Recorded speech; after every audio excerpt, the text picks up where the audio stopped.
Hey there. Welcome back to our channel.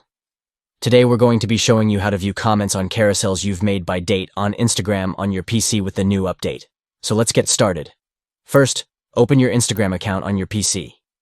Once you're logged in, head to the bottom left corner of the screen and click on the More icon, or the three dots. Next, click on Your Activity from the menu that appears.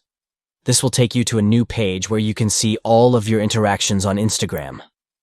Now, look for the Comments section under the Interactions tab.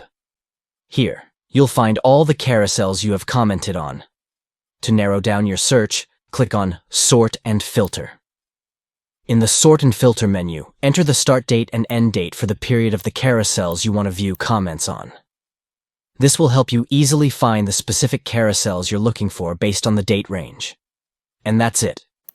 You now know how to view comments on carousels you've made by date on Instagram on your PC with the new update.